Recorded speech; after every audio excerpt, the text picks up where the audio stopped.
Hi friends, welcome to mama's healthy aids. So ಇವತ್ತಿನ ವಿಡಿಯೋದಲ್ಲಿ ನಾವು ಒಂದು ಆರೋಗ್ಯಕರವಾದಂತಹ ದೊಡ್ಡಪತ್ರೆ ಕಷಾಯವನ್ನು ಹೇಗೆ ಮಾಡೋದು ಅನ್ನೋದನ್ನು ತಿಳ್ಕೊಳ್ಳೋಣ.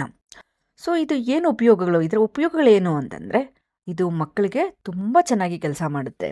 ಅವ್ರಿಗೆ ಏನೇ ಕಾನ್ಸ್ಟಿಪೇಷನ್ಸ್ ಇರಲಿ, ಅವರ ಚೆಸ್ಟ್ ಬ್ಲಾಕ್ ಆಗಿರಲಿ, ಕಫ ಇರ್ಬೋದು, ಅದನ್ನೆಲ್ಲ ನೀವು ಕೊಡ್ತಾ ಬಂದರೆ ತುಂಬ ಚೆನ್ನಾಗಿ ಕ್ಲಿಯರ್ ಆಗುತ್ತೆ. ಸೊ ಇದನ್ನು ಹೇಗೆ ಮಾಡೋದು ಮತ್ತು ಇದಕ್ಕೆ ಏನೇನು ಬೇಕು ಅದನ್ನು ನೋಡೋಣ. ಸೊ ನಾನು ಫ್ರೆಶ್ ಆಗಿರುವಂಥ ಒಂದು 5-6 ದೊಡ್ಡ ಪತ್ರೆ ಎಲೆಗಳನ್ನ ತೊಗೊಂಡಿದ್ದೀನಿ. ಮತ್ತು ಒಂದು ಅರ್ಧ ಸ್ಪೂನ್ ಜೇನುತುಪ್ಪ, ಹನಿ. ಈಗ ದೊಡ್ಡ ಪತ್ರೆ ಎಲೆಗಳನ್ನ ಏನು ಮಾಡಬೇಕು ಅಂದರೆ, ಒಂದು ತವಾ ಮೇಲೆ ಅಟ್ಲೀಸ್ಟ್ ಒಂದು 2 ಮಿನಿಟ್ಸ್ನ ನಾನು ಜಸ್ಟ್ ಬೆಚ್ಚಗೆ ಮಾಡ್ಕೊತೀನಿ. ಅದು ಸಾಫ್ಟ್ ಆಗಬೇಕು, ಅದರಲ್ಲಿರೋ ರಸನ ಆಚೆ ಬರಬೇಕಲ್ವಾ.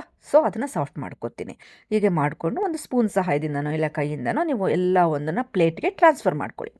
ಟ್ರಾನ್ಸ್ಫರ್ ಮಾಡ್ಕೊಂಡ್ಮೇಲೆ ಜಸ್ಟ್ ಒಂದು 10 ಸೆಕೆಂಡ್ ಬಿಡಿ. 10 ಸೆಕೆಂಡ್ ಬಿಟ್ಟ ಮೇಲೆ ಅದು ಸ್ವಲ್ಪ ಆರುತ್ತಲ್ವಾ, ಆವಾಗ ನಿಮ್ಮ ಕೈ ಸಹಾಯದಿಂದ ಕಂಪ್ಲೀಟ್ ಅದರ ರಸ ಎಲ್ಲ ಒಂದು ಬೌಲ್ಗೆ ತೊಗೊಳ್ಳಿ.